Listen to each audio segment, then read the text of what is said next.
చిత్తూరు జిల్లా కుప్పం నియోజకవర్గంలో అక్రమ మైనింగ్ పై పోలీసులు కొరడా జులిపించారు. గుట్టపల్లి కాలనీ సమీపంలోని 2 అక్రమ క్వారీలపై పోలీసులు ఆకస్మిక దాడులు నిర్వహించి భారీగా యంత్రాలను సీజ్ చేశారు. ఈ దాడిలో ఒక లారీ, 2 హిటాచీ వాహనాలతో పాటు సుమారు 30 గ్రానైట్ రాయి బ్లాకులను స్వాధీనం చేసుకున్నట్లు డీఎస్పీ పార్థసారథి తెలిపారు.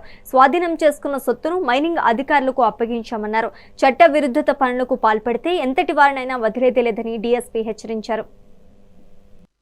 నిన్నటి రాత్రి నాకు రాబడిన సమాచారం పైన నేను అర్బన్ ఇన్స్పెక్టర్ గారు కలిసి గుట్టపల్లి దగ్గర ఉండే ఏరియాలో ఇల్లీగల్ మైన్స్ జరుగుతుందని తెలుసుకుని అక్కడికి వెళ్ళడం జరిగింది. అక్కడికి వెళ్ళిన తర్వాత అక్కడ ఇల్లీగల్ మైన్స్ జరుగుతుంది మమ్మల్ని చూసి అక్కడి నుంచి ఆగిపోయారు. వర్క్ చేసేవాళ్ళు అక్కడ ఒక హిటాచి, ఒక లారీని కూడా లోడ్ చేయబోతున్న లారీని కూడా మేము చించడం జరిగింది. అటు నుంచి ఇంకొక రోడ్డు పక్కన ఇంకొక గుట్ట ఉంది, అక్కడ కూడా ఇల్లీగల్ మైన్స్ జరుగుతుందని ఇమీడియట్గా అక్కడ కూడా వెళ్ళడం జరిగింది. అక్కడ కూడా ఒక హిటాచి వర్క్ చేస్తుంది, అది కూడా వదిలేసి వాళ్ళు పారిపోవడం జరిగింది. దాన్ని కూడా మేము సీజ్ చేశాము. సీజ్ చేసి ఇమీడియట్గా మైన్స్ డిపార్ట్మెంట్కి రాత్రి తెలియజేయడం జరిగింది. వాళ్ళు ఈరోజు ఉదయం వచ్చాము.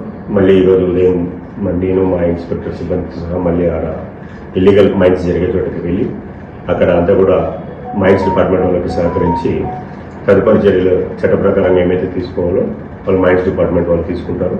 వాళ్ళతో మేము పూర్తిగా సహకరిస్తున్నాము. అలాగే mines department plus police department కలిసి ఈ రైడ్స్ని చేయడం జరుగుతుంది. ఎవరికి ఇన్ఫర్మేషన్ వచ్చినా కూడా దయచేసి ప్రజలు కూడా మాకు సహకరిస్తున్నారు.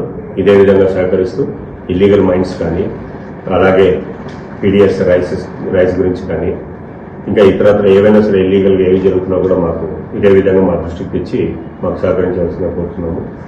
ప్రజలకు కూడా విజ్ఞప్తి చేస్తున్నాము. ఎవరు కూడా ఇటువంటి ఇల్లీగల్ యాక్టివిటీస్ దయచేసి చేయొద్దండి. ఖచ్చితంగా చట్టరీత్యా కఠిన చర్యలు తీసుకుంటాము. ఇది చాలాసార్లు మేము హెచ్చరించడం జరిగింది, అయినా కొంతమంది ఛాన్స్ తీసుకుంటున్నారు.